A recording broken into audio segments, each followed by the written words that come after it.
जय हिंद दोस्तों।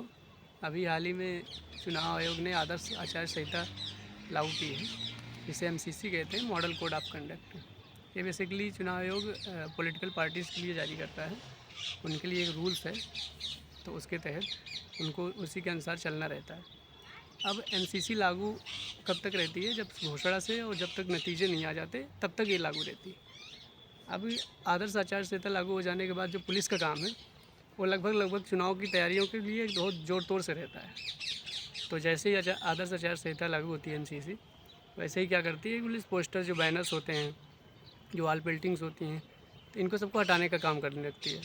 और उसके बाद जो जैसे जो थाने के टॉप 10 क्रिमिनल होते हैं, एक्टिव क्रिमिनल्स होते हैं, और जो भी हिस्ट्री सीटर्स वगैरह होते हैं, तो उनके खिलाफ़ पुलिस अधिक से अधिक कोई कार्रवाई करके उनके ऊपर 3 यूपी गुंडा की कार्रवाई करेगा। जैसे बड़े ज़्यादातर हैं जो एक्टिव क्रिमिनल्स हैं पाबंद करते या जो हैं। टॉप क्रिमिनल्स हैं, उनके ऊपर प्रिवेंटिव एक्शन की कार्रवाई करना शुरू कर देती है। जो छोटे मोटे हैं, जो राजनीतिक पार्टियों को लेकर के उथल पुथल मचाने का प्रयास करते हैं, ऐसे अराजक तत्वों के खिलाफ पुलिस 107, 116 की कार्रवाई करती है।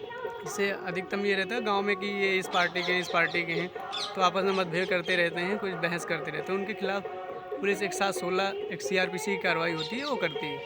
और जो छोटे मोटे जैसे किसी के खिलाफ मुकदमा दर्ज है, तो पुलिस उनके खिलाफ 110 जी एक कार्रवाई होती है, जिसे मिनी गुंडा के नाम से जाना जाता है, तो वो कार्रवाई करती है।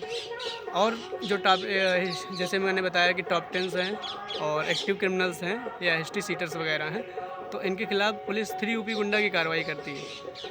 3 यूपी गुंडा की कार्रवाई करके इनको जिला मजिस्ट्रेट महोदय के माध्यम से जिला बदर की कार्रवाई इनके खिलाफ करती है। तो ये चुनाव में जिला बदर रहते हैं अक्सर, तो जाके चुनाव में व्यवधान न उत्पन्न कर पाएँ, ये लगभग जिले से बाहर ही रहते हैं, तो चले जाते हैं।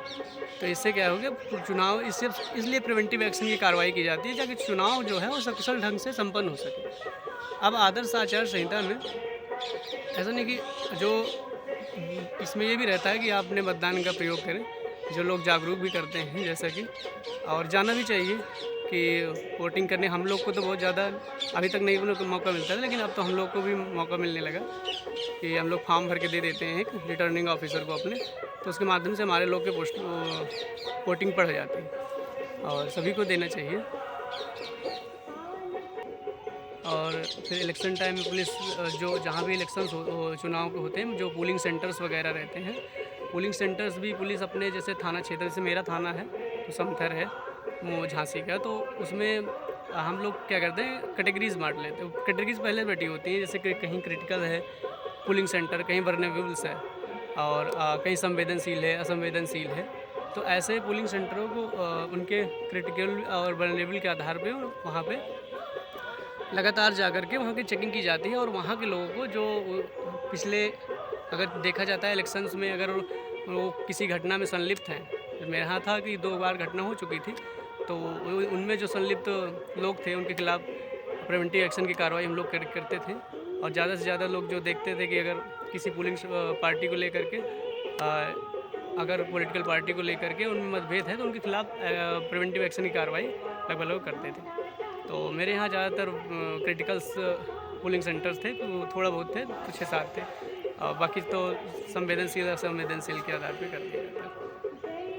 तो ये बेसिकली पॉलिटिकल पार्टीज़ के लिए रहती हैं आदर्श आचार संहिता। इसमें लोगों का भी काम रहता है कि जो आपके जैसे मेरा जो आप जिस गांव में रह रहे हो, उस गांव में अगर कोई लगे कि हाँ ये व्यक्ति चुनाव में व्यवधान उत्पन्न करता है, तो पुलिस को भी आप लोग सहायता करनी चाहिए, क्योंकि आप लोगों की सहायता से ही हम लोग अच्छे से काम कर पाते हैं।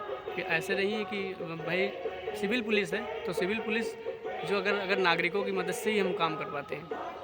और इसमें ये भी रहता है कि आप लोग की मदद से जो भी हो पाता है लोग करते हैं, बाकी तो हम लोग खुद ही प्रयास करते हैं, लगातार लगे ही रहते हैं, पोलिंग सेंटर्स वगैरह केंद्रों की निरीक्षण करते हैं, और जो भी आते हैं उन भी करते हैं। तो ये से आदर्श आचार संहिता। ठीक, जय हिंद। जय हिंद दोस्तों, और आप सभी से विनम्र निवेदन है कि आप सभी लोग कृपया करके शांति बनाएं और आदर्श आचार संहिता का पालन करें। पालन करें। धन्यवाद। जय हिंद।